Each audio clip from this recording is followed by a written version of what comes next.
आज हम विज्ञान भैरव तंत्र की जो पहली विधि है, पहला सूत्र है, उसका हम ध्यान प्रयोग करेंगे। प्रयोग बहुत ज़्यादा सरल है। आराम से बैठ जाएं। आहिस्ता आहिस्ता अपनी आंखें बंद कर लें। यह प्रयोग आप लेटकर भी कर सकते हैं, लेकिन सोना नहीं है।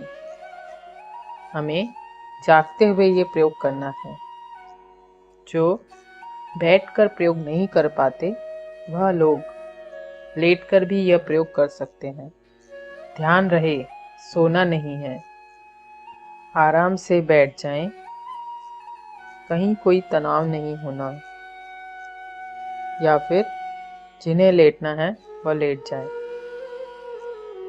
शिव पार्वती से कहते हैं, हे देवी, यह अनुभव 2 श्वासों के बीच घटित हो सकता है। श्वास के भीतर आने के पश्चात और बाहर लौटने के ठीक पूर्व श्रेयस है, कल्याण है।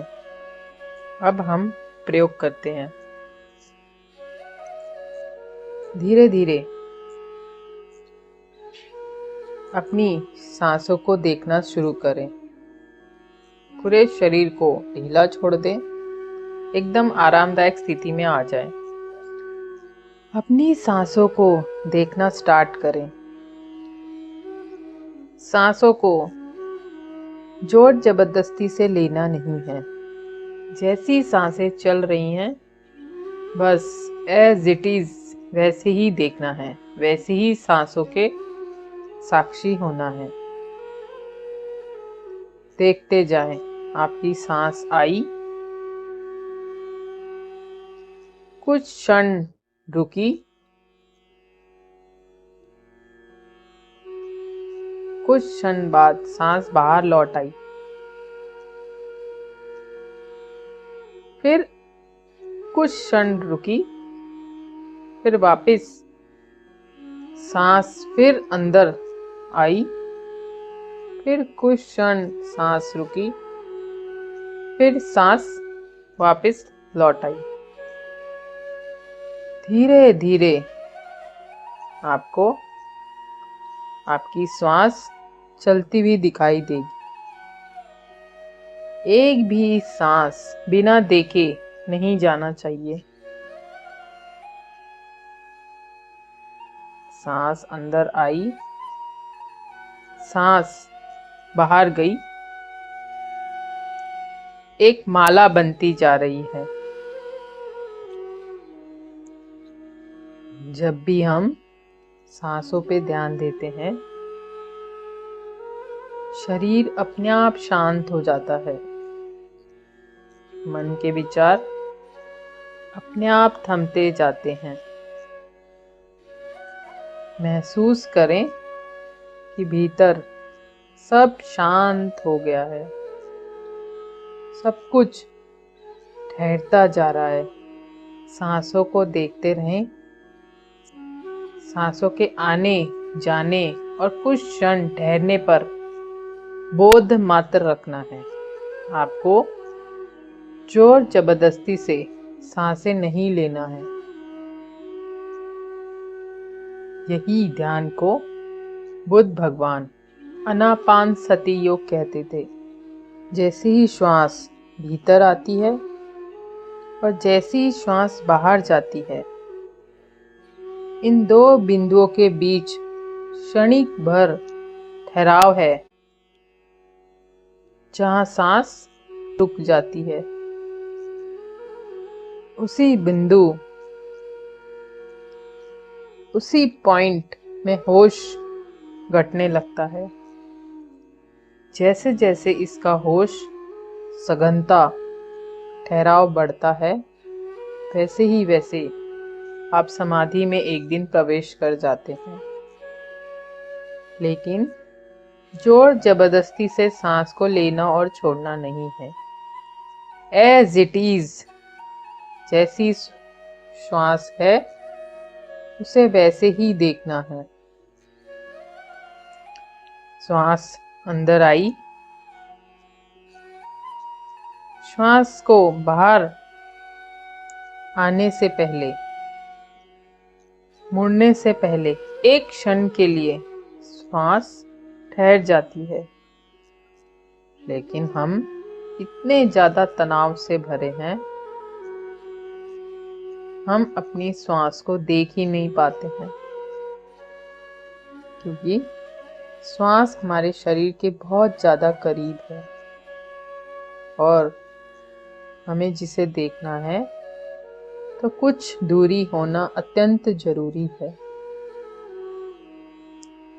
जैसे जैसे श्वास को देखते देखते एक दूरी निर्मित होने लगेगी। कुछ दिनों के अभ्यास से ही एक दूरी निर्मित होने लगेगी। आपको चलते, उठते, बैठते यह एहसास होने लगेगा कि श्वास चल रही है, श्वास का आना और जाना दिखने लगा है।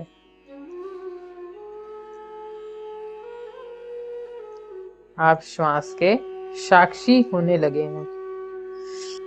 श्वास के भीतर आने और बाहर जाने के दोनों के बीच एक अंतराल है, बहुत क्षणिक, बहुत ज्यादा पैनी दृष्टि होना और निरीक्षण करने का भाव।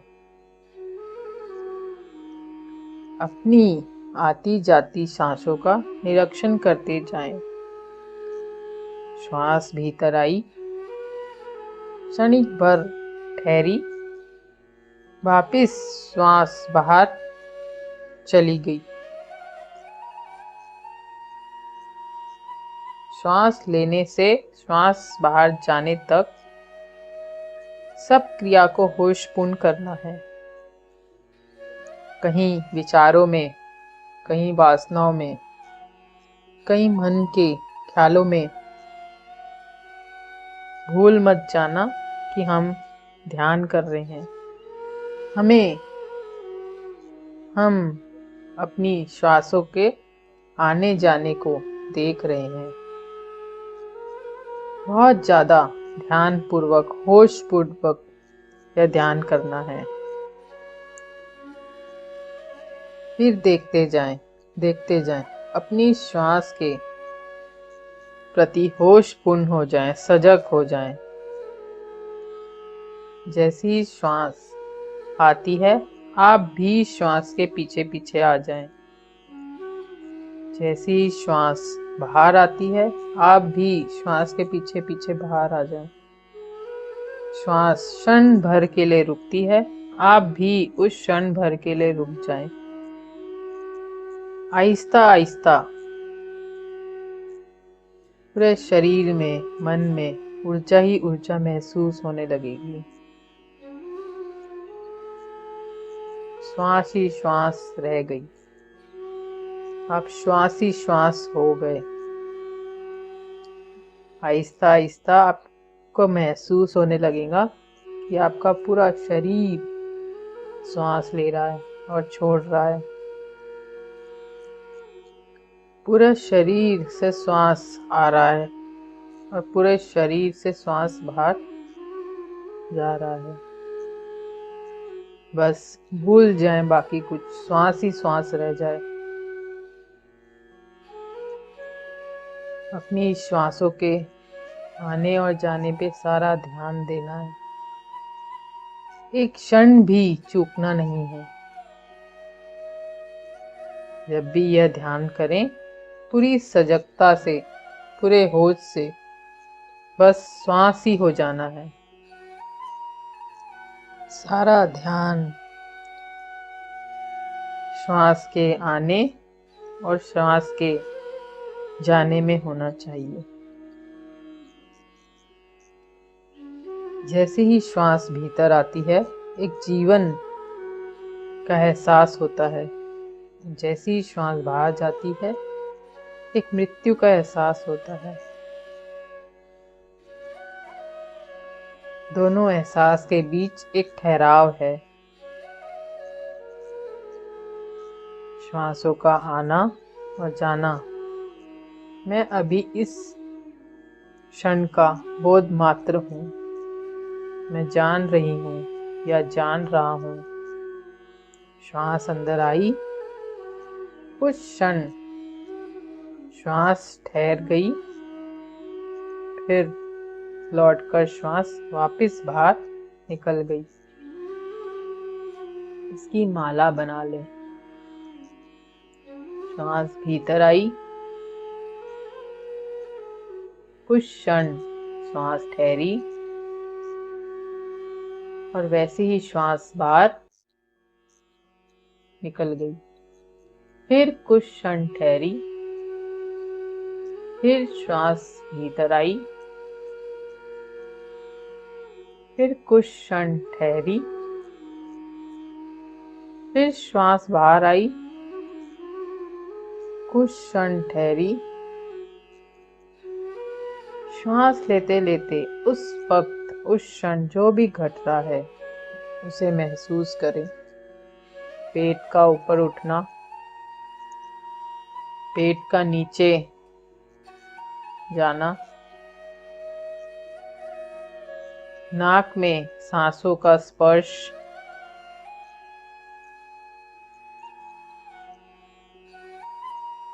पूरे शरीर में, पूरे रोम रोम में श्वास का बहना महसूस करें। पूरे शरीर से श्वास आने लग जाती है। महसूस करें श्वास का अंदर आना, कुछ क्षण श्वास का ठहरना और फिर श्वास का बाहर लौट जाना, फिर कुछ क्षण ठहर जाना, फिर अंदर आना। यह प्रक्रिया करते ही रहना है। कुछ समय बाद प्रतिदिन अभ्यास से श्वास बारीकी से आपको दिखने लगेगी। अब श्वास का अंतराल ही दिखने लगेगा। कोई हड़बड़ी नहीं, कोई जल्दबाजी नहीं। आराम से श्वास को देखते देखते श्वास को निष्क्रिय तरीके से देखना है। बिल्कुल पैसिव तरीके से आने और जाने का बोध रखना है। कुछ क्षण बाद आप पूरी ऊर्जा से ओतप्रोत होंगे। आपको अपने भीतर ऊर्जा ही ऊर्जा महसूस होगी। जब भी हम यह प्रयोग करते हैं, श्वास सूक्ष्म से सूक्ष्म होती चली जाती है, बहुत आहिस्ता आहिस्ता चलने लगती है, क्योंकि शरीर की, मन की सक्रियता खत्म होने लगती है। हम एकदम निष्क्रिय होने लगते हैं। हमें बस यह सबसे सरल मार्ग सहज तरीके से, एकदम निष्क्रिय तरीके से अपने सांसों का आना जाना बोधपूर्ण देखना है। इसलिए भगवान शिव कहते हैं, अपनी सांसों के आने का भी निरीक्षण करो और अपनी सांसों के बाहर जाने का भी निरीक्षण करो, और दोनों के बीच जो अंतराल है उसको भी अनुभव करो। वही अंतराल श्रेयस उपलब्ध है। वही अंतराल आपको ध्यान की गहराइयों में ले जाएगा, जहां निर्विचार, निर्विकल्प, निरंकार उपलब्ध है। जब भी आपको याद आए, दिन भर आप अपनी श्वासों के प्रति सजग हो सकते हैं। तत्क्षण आप वर्तमान में उपलब्ध हो जाएंगे। धीरे धीरे यह प्रयोग करते रहने से कुछ समय बाद आपको बोध बना रहेगा। आप शांत होने लगेंगे, निर्विचार होने लगेंगे। ऐसी शांति महसूस होने लगेंगी अब तक महसूस नहीं की हो।